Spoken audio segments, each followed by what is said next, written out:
Coming up, the high school track and field season has officially come to a close.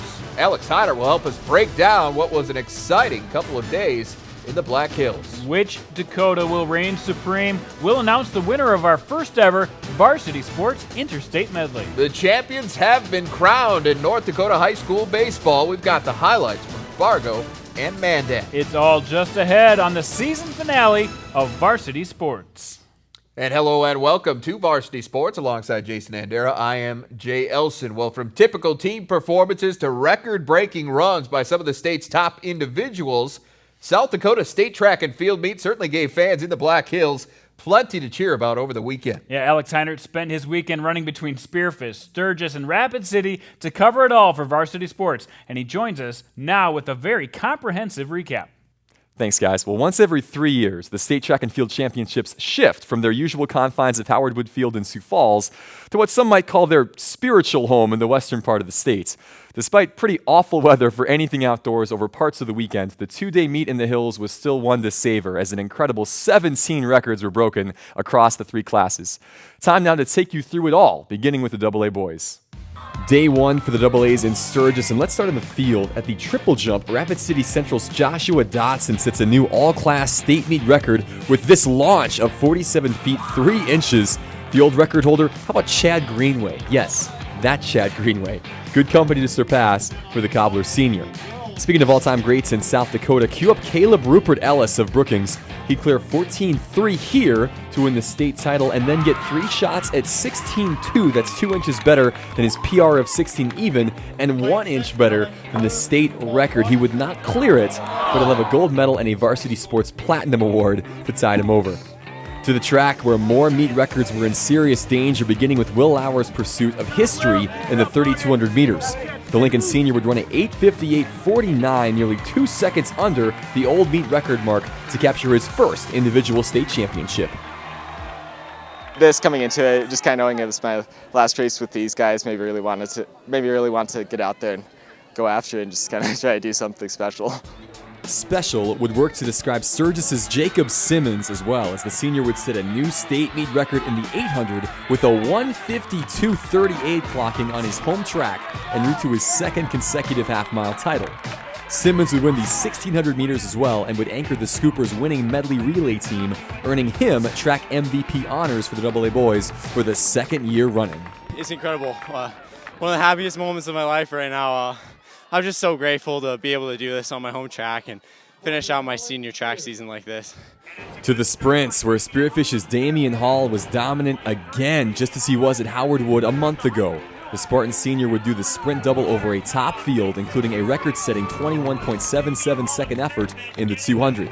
In the team title race, though, it would be Sioux Falls Roosevelt capturing the crown behind a dominating performance in the relays. The Riders would win the 4x1, 4x2, 4x4, and 4x8, and that effort combined with good depth in the sprints, the hurdles, and distance events would help keep the AA title in Sioux Falls for a 5th straight year.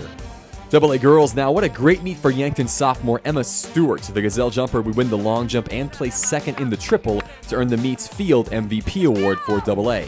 The AA track MVP, though, that would go to Lincoln's Jasmine Cooper. The outstanding freshman would capture individual titles in the 800 and 1600. She'd also anchor the Pats medley to victory as well. Again, just a freshman. Incredible.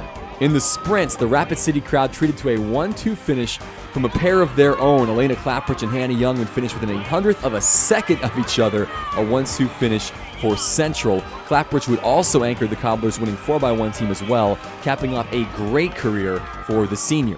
On the other end of the spectrum, what a start to a career for Krista Bickley of Brandon Valley. The 8th grader would win the 2 and the 4 and finish 3rd in the 100, just one of a number of great Lynx performances over the 2-day meet. In the end, though, BV would come up 2.5 points short of their first team title, as despite only winning 2 events all weekend, Rapid City Stevens would find a way to their second straight AA crown, marking the 21st consecutive year they've either finished first or second at the state meet. Incredible from Paul Hendry's crew. So Roosevelt and Stevens earned championships out west. Which Class A and Class B schools would join them on top of the podium? Find out when Varsity Sports returns. Varsity Sports on Midco Sports Network is presented by AE Tech Electrical Training Center in Rapid City. Varsity Sports on Midco Sports Network is presented by Shields. Welcome back. Well, entering the 2015 South Dakota State Track and Field Meet, the Class A team races appeared to be the easiest to make sense of. St. Thomas More's boys and girls, with all their sprinting power and depth, were poised to finish well ahead of the competition on essentially their home track in Rapid City, and in both cases, the Cavaliers did not disappoint. To Spearfish, where the cold, wet weather delayed proceedings by an hour on day one, but that didn't ground Ethan Parkston's Wes Dvorak. The senior would put up a gold medal-winning long jump mark of 22 feet 5 inches. He'd follow that up on day 2 with wins in both hurdle events, winning the 110s a year after finishing second and taking the 300s in a platinum time of 38.7 seconds. Those 3 wins would earn him the Class A Track MVP award, although it easily could have gone to this guy. Groton senior Landon Larson would sweep the sprints, winning the 1 and the 2, and repeating in his specialty, the 400, with relative ease over the rest of the field. Another guy who had a pretty good meet, how about Luke Julian of St. Thomas More? The Cavalier sophomore would earn 3 titles on the weekend, anchoring the Cavs' first place 4x8 squad and winning the 800 and the 1600. Julian was one of a number of success stories for STM, who would also win the 4x1 and 4x2 en route to their first boys team title, and they do so in dominating fashion. The Cavs double up second place West Central, winning by 61 points in the process. For the girls, how about Tri-Valley's Emma Johnson? The senior would shrug off the cold at the high jump Friday morning to clear 5 foot 3 inches and capture her second straight title in the event and her 4th finish of second or better in her high school career. The first girls' final on the track, the 4x8, was poised to be a great battle between Hill City and Madison, but Custer, who was seeded 6th coming in, had other ideas. Behind 2-time defending 800 champ Tori Glazier, the Wildcats would cruise to the title. That was the first of 4 wins on the weekend for the outstanding freshman. Glazier would set a new Class A record in the 800 later on Friday, her 3rd straight win in that event, before taking first in the mile and anchoring the Wildcats medley to wins on Saturday, making her the easy choice for the Class A girls track MVP.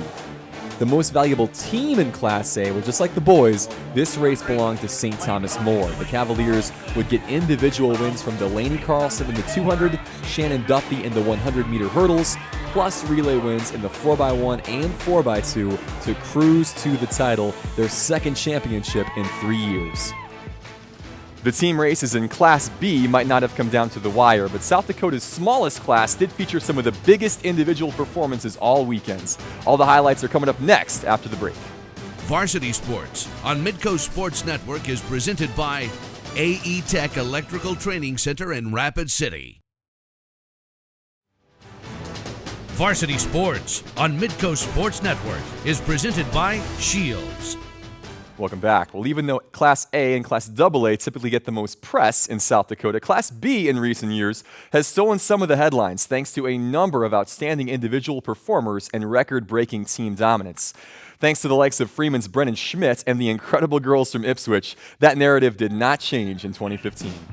Let's start in the hurdles in Class B. A great meet for Edmond Central junior Bryce Malson, who defends his title in the 110s, edging Corsica Stickney's Cruz Knutson right here. He'd also earn his first state 300-meter hurdle championship later in the day to complete the hurdle sweep. Elsewhere on the track, the boys' 1,600 meters, Bison freshman Daniel Burkhalter was second in this event as an 8th grader, was second at the state cross-country meet this past fall, but he moves up 1 spot on the podium this spring. You can see what it means to him right there. Great run for Burkhalter. Speaking of top spots on the medal stand, no one in Class B was there more often than Freeman's Brennan Schmidt. Out of all the classes, it'd be tough to nominate someone who had a more prolific weekend than the Flyers senior. Schmidt would not only win the 1, 2, and 4, but he'd set a new state meet record in each of those events, including a new all-time South Dakota best 400 mark of 47.54 seconds in the prelims. That breaks the record that had stood since 1982. He'd also anchored the Flyer 4x4 team to their 3rd straight title. He's your track MVP. No argument necessary. Despite Schmidt's heroics, though, the team title would go to Platt Geddes. The Black Panthers would place well in the distance events and the field and pick up relay wins in the 4x8 and the medley to earn the team crown by 10.5 points over the Flyers. To the girls, in no class does individual dynasties quite like the Class B girls do, and one of the best runs of brilliance was continued this year by Irene Makonda's Lauren Sokolowski, who captured her 4th straight 100-meter hurdle title and did so in style. She'd pick up the all-class gold medal with a winning time of 14.64 seconds. To the 100 now, look at Chester's Josie Wolf out in lane 7. She was the top qualifier prior to the state meet, had an off day in prelims on Friday, but she turns it on when it counts most to pick up the victory in 12.59 seconds. On to the medley. Look how tight things are bunched up on the handoff here to the anchor carry, but emerging from that close pack would be Freeman's Kaylee Roth, who was 6th when she picked up the baton, only to push out to the front and cruise to the title for the Flyers. Roth would finish 2nd in the mile on Saturday to the First Lady of South Dakota Track and Field, Ipswich's Macy Hines. The sophomore would win her 3rd straight title in the 1600, her 3rd straight 800 crown, and her 3rd straight title in the quarter as well. She'd also pick up her 1st championship in the 200, mainly because it's the first time that she'd run it at the state meet. Hines now has 15 state titles and 4 MVP awards through 4 years of competition. No surprise then the Tigers would pick up their 4th team championship, besting 2nd place Chester by a mere 42 points. Ipswich now the first team in Class B on the girls' side to win 4 track championships. With this track and field season now in the books, we'll make sense of what happened and hand out a few coveted postseason awards. That's all coming up next on Varsity Sports. Varsity Sports on Midco Sports Network is presented by AE Tech Electrical Training Center in Rapid City. Varsity Sports on Midco Sports Network is presented by Shields. And welcome back to Alex Hyder, who joins me now at the desk to really go over everything from this past weekend at the South Dakota State Track and Field Championships. Alex, it was a big weekend in Rapid City, in the Black Hills, really, in terms of records. 17 total records went down, but of those 17, I'm assuming that the boys 400 was the one that you were most impressed with. Yes, for a couple of reasons, really. First, Brennan Schmidt sets the record in 47.54 seconds. That's over 2/10 under the mark that won the Summit League Outdoor Championship this year. So that's pretty impressive. Second, coincidentally, Miller was a Freeman Academy grad, Larry Miller, who set the mark in the prelims at state, while Schmidt is a Freeman grad who also set the mark in the prelims. And third, Larry Miller went on to be a 2-time Olympian. So expect some big things from Brennan Schmidt in the years to come. Yeah, I guess since he's running faster than college guys already, maybe it bodes well for him. Yeah, certainly. All right, well, let's cover the team races now. In Class AA specifically, how did Stevens and Roosevelt manage to get it done? Oh, the AA girls team race was just a battle between Stevens and Brandon Valley. Both those teams had athletes injured, but the biggest blow for either was the loss of Tanya Tingle for the Lynx. She limped through the 400 finals to earn a few extra points for the team, and that almost won them the meet, but her absence in the relays really hurt their chances, and that was the difference in a 2.5-point Raider win. A great team performance, though, from Brandon all season. Almost everybody's back next year, too, so we've not heard the last from Troy Sturgeon's squad. And on the boys' side, Roosevelt just better and deeper than Sioux Falls Lincoln all weekend. They picked up points in almost every running event. They dominated the relays. They won the day. Well done to Jason Wagner and the crew. That was a fun season, certainly. South Dakota Track and Field, North Dakota Track and Field as well. Absolutely. With that, it's time now to go to the podium. For the past couple of months, as you know, we've been tracking the top times and standards in our region for the purpose of recognizing the undisputed top athletes in the Dakotas. Yeah, these are the best of the best, friends. They've been a joy to cover. Enjoy.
All right, well, the competition between North and South Dakota didn't stop at the Platinum Awards. We also tried something a little more groundbreaking this spring with the unveiling of the Varsity Sports Interstate medley. Yeah, cousins Alex and Alan Heinert each picked their teams for their respective states with hopes of settling the battle for supremacy in track and field. Yeah, in the Dakotas. And folks, the numbers just simply don't lie. The winner of the first ever Varsity Sports Interstate medley is South Dakota. Congratulations to Alex Heinert. Wow, what a gracious winner.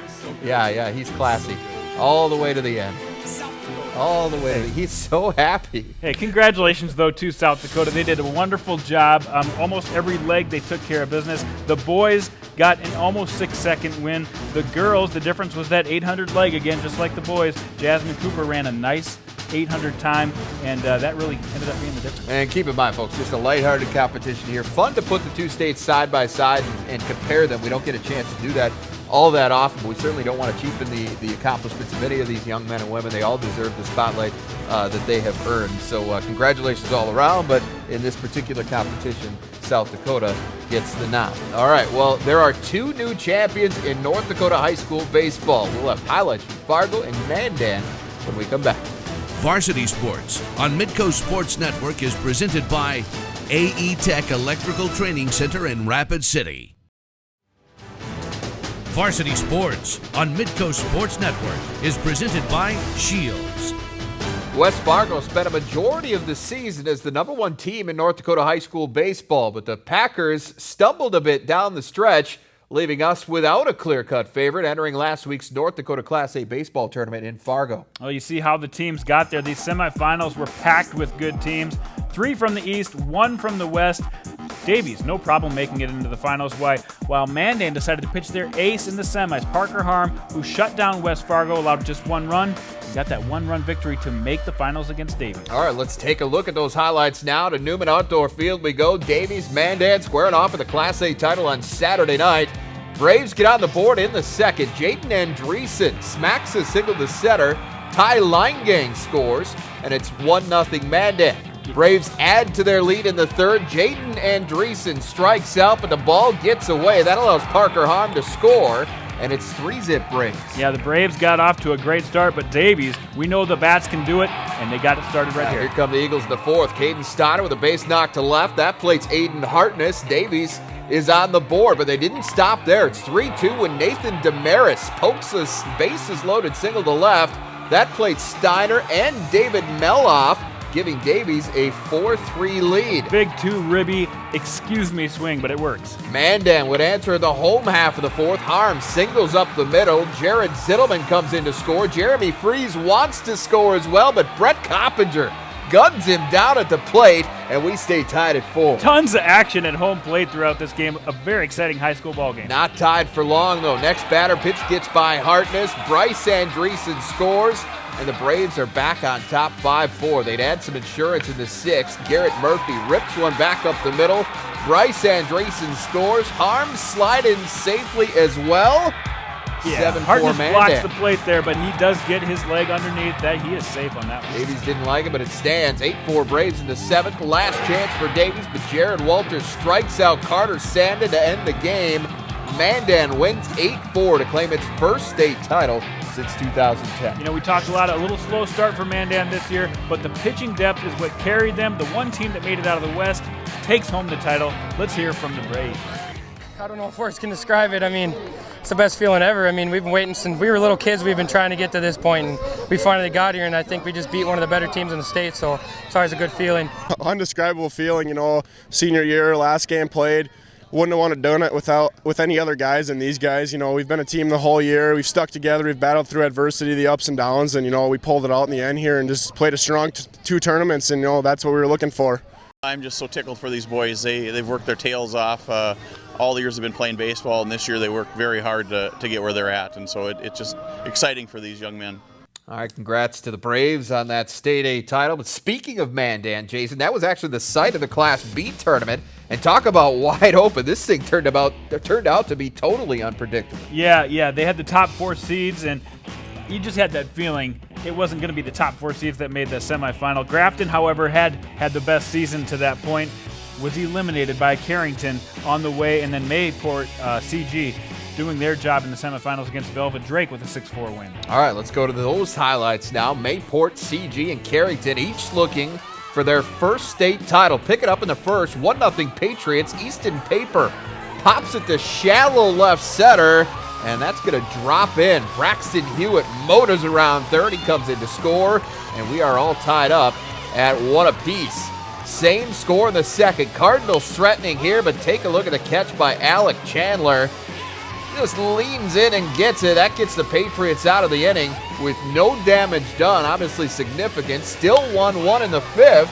That is until Jacob Klaff smashes one to deep left center. Chase Knudsen and Aaron Oost score on Klaff's 2-run triple, and the Patriots go up 3-1. That was the play of the game. They timed that perfectly. They're up 4-1 in the seventh. Pats finish it off right here. Cardinals pop it up to right. Mayport CG are your Class B baseball champions. They win it 4-1 over Carrington. Yeah, great season. Class B, like you said, was wide open all year, but it was Mayport CG that got it done in the tournament, and that's always fun to watch. There is one more state tournament coming up this weekend in South Dakota, the Class B tournament at Ronkin Field on the campus of Augustana College in Sioux Falls. Don't have time to do a preview of that here tonight, so go to the website, midcosn.com. Jason and I will have a quick preview of that State B tournament. But that is going to do it for us for this season of Varsity Sports.